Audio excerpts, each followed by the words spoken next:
থেকে প্রিয়াঙ্কা ও আবিরের গোপন চক্রান্তের কথা শুনে পূজা জানতে পারলো মহারাজ আসলে তাকে ডিভোর্স পেপার পাঠায়নি। হ্যাঁ বন্ধুরা, আমরা এমনটাই দেখতে পাবো উড়ান ধারাবাহিকের আগামী পর্বগুলোতে।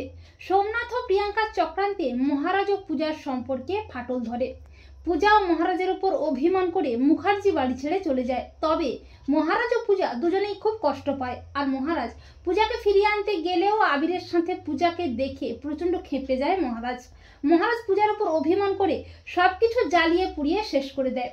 অপরদিকে পূজা বলে, অভিমান করে থাকলে চলবে না, আমি মুখার্জি বাড়ির কোনো ক্ষতি হতে দেব না। ওই ফ্লার্ট প্রিয়াঙ্কার হাত থেকে মুখার্জি বাড়িকে রক্ষা করতেই হবে। আর আমি আমাদের সম্পর্ক এত সহজে ভেঙে যেতে দেব না। আমি ও বাড়িতে ফিরে যাব মিস্টার মাথা গরমের কাছে। এই বলে পূজা মুখার্জি বাড়িতে মহারাজের কাছে ফিরে আসে। কিন্তু মহারাজ পূজার উপর অভিমান করে পূজাকে চলে যেতে বললেও পূজা বলে, আমি কোথাও যাব না, এই বাড়িতেই থাকবো। এই বলে মুখার্জি বাড়িতেই থাকে পূজা। পূজার সন্দেহ হয় প্রিয়াঙ্কার উপর। পূজা প্রিয়াঙ্কার উপর নজর রাখে। এরপর প্রিয়াঙ্কা যখন একদিন আবিরের সাথে দেখা করতে যায় চুপি চুপি, তখন পূজাও প্রিয়াঙ্কার পিছু পিছু যায়। এরপর প্রিয়াঙ্কা যখন আবিরের সাথে কথা বলছে, তখন পূজা চমকে ওঠে। পূজা বলে, আবির প্রিয়াঙ্কার সাথে কথা বলছে? পূজা আড়াল থেকে সবটা দেখতে থাকে। প্রিয়াঙ্কা আবিরকে বলছে, কি আবির, কেমন চলছে? আবির বলে, তোমার কথা মতোই হচ্ছে সবটা প্রিয়াঙ্কা। প্রিয়াঙ্কা বলে, পূজা কোনোদিনও জানতে পারবে না যে ওই ডিভোর্স পেপারটা আসলে মহারাজ নয়।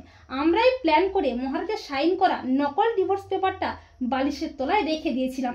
প্রিয়াঙ্কা বলে, আমরা এভাবেই পূজার আর জুটিকে শেষ করে ফেলবো। তা শুনে চমকে ওঠে পূজা। পূজা বলে, তার মানে মিস্টার মাথা গরম ডিভোর্স পেপার পাঠায়নি, আর এসব ফ্লট প্রিয়াঙ্কার চক্রান্ত, আর তার সাথে আবিরও আছে। পূজা বলে, কিন্তু না, আমি তো তোমাদের মনের আশা এত সহজে পূরণ হতে দেব না, এত সহজে আমি আমাদের সম্পর্ক ভাঙতে দেব না। এই বলে পূজা তার ফোনে সবটা ভিডিও করে নেয়।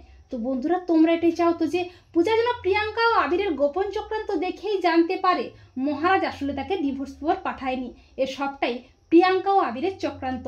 কমেন্ট করে এক্ষুনি জানিয়ে দাও তোমাদের মতামতটি।